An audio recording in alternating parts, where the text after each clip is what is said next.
العام مع المكونات 71 مقعد. عدد المقاعد المخصصة للرجال 52. عدد مقاعد النساء 17. عدد مقاعد المكونات 2. القائمة الأولى سائرون. عدد الأصوات الكلي 466,137.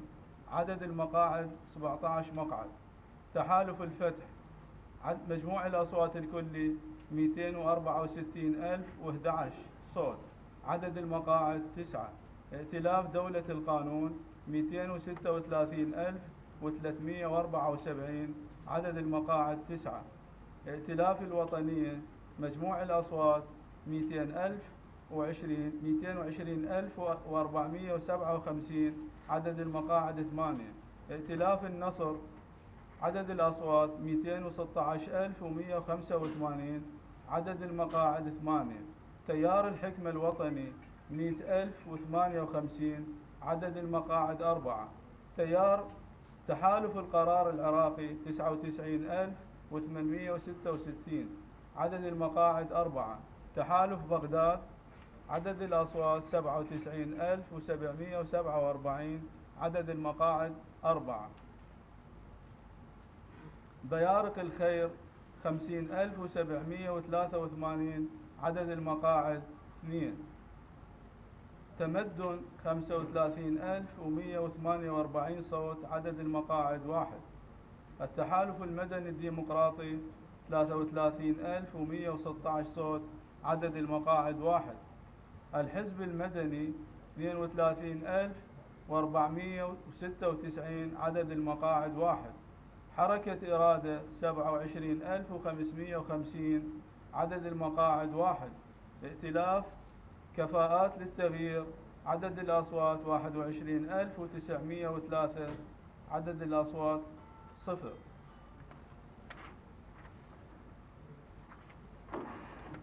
أما المرشحون الفائزون نبدأ بسائرون.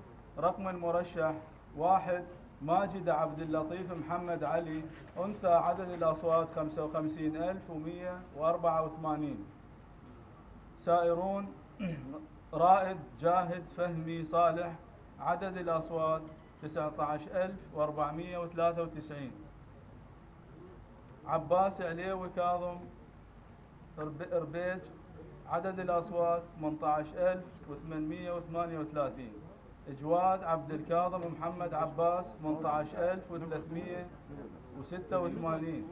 علاء صباح هاشم شلش. عدد الأصوات 14,611. جواد حمدان كاظم حمد الله. عدد الأصوات 14,426. صباح حسن محمد طلوبي. عدد الأصوات 13,592. صباح شلوف فالح حامد. عدد الأصوات 13,247. حسن كريم مطشر شمخي. عدد الأصوات 11,311. سعد مايع صالح عباس. عدد الأصوات 10,661. ستار جبار عبد الله حسن 9,900 صوت. أمجد هاشم ثامر مولى 8,856. رعد حسين شتيوي غالي 8,155. أنعام مزيد نزيل درياش 6,690. آزاد حميد شفي روس محمد 6,629. مناهل جليل علي حسين 5,685. شيماء علي حسين حسن. عدد الأصوات 3,716. تحالف الفتح. المرشح الأول هادي فرحان عبد الله حمد. عدد الأصوات 63,568. وجيه عباس هادي فرج 16,322. حسن سالم عباس جبر 14,486. نعيم عبد الله ياسر سنيخ 11,331. أحمد جاسم